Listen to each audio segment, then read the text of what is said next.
And I figured I'm going to tell you how Spider-Man came into being. And I figured I'm going to tell you how Spider-Man came into being. It's a true story, although sometimes it's hard even for me to believe it. But we had already done the Fantastic Four and I think maybe the X-Men, I can't remember the order, but my publisher came to me and he said, Stan, I want you to come up with another superhero. So I said, okay, went home, and when my publisher said do something, I'd better do it because I wanted to keep my job.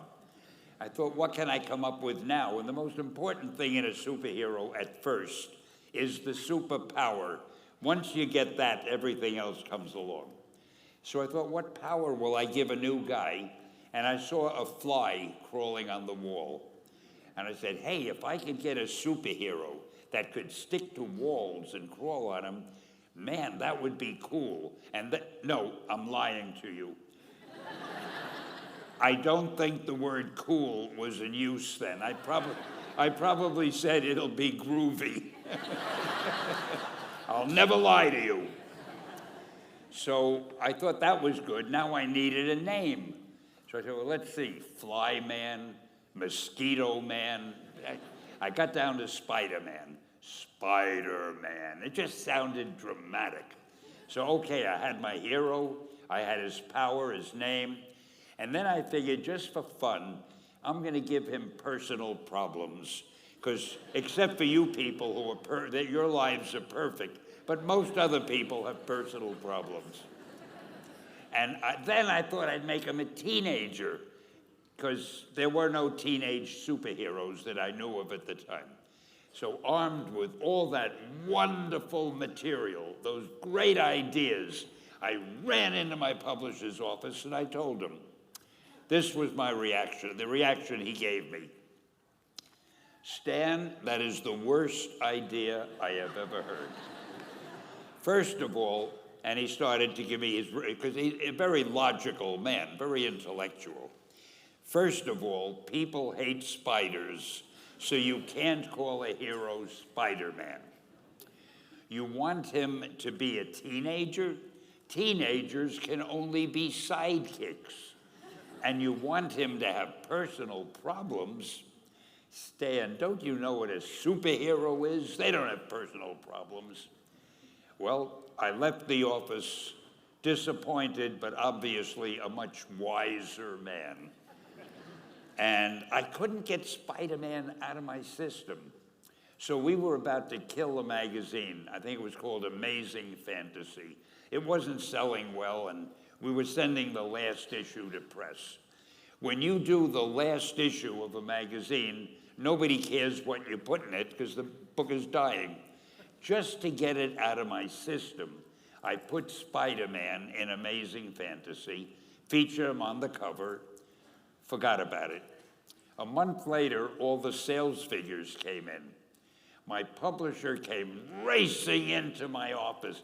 Stan, you remember that character we both loved so much, Spider-Man? He said, let's do him as a series. Now, why am I telling you this?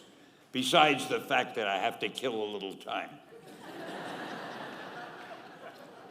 If you have an idea that you genuinely think is good, don't let some idiot talk you out of it.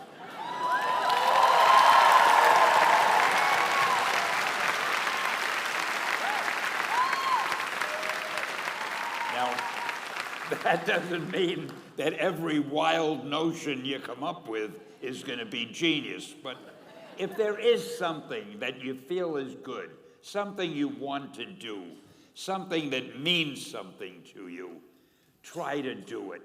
Because I think you can only do your best work if you're doing what you want to do, and if you're doing it the way you think it should be done, and if you can take pride in it after you've done it, no matter what it is. If you can look at it and say, I did that, and I think it's pretty damn good. That's a great feeling. So don't let idiots talk you out of something that you think is good. By the same token, that doesn't mean every single thing you think is good is going to win a prize. Got to have a little judgment there. I've had other things that I thought were good that didn't work, but I'll save that for the next award you give me. I'll need something to tell you about. And I want to say, I cannot tell you how much I appreciate this award. And this college has meant a lot to me. I have spoken here many times over the years. It's one of the great institutes of learning. And to get this award, the Icon Award, I am truly touched. So I want to thank the staff and whoever it is that gave it to me. And I want to wish all of you the best luck in the world. Just do your thing, do it as well as you, that's the important thing. Don't shirk. Whatever you do, give it your best shot. You'll be glad you did. Excelsior! Thank you. Thank you.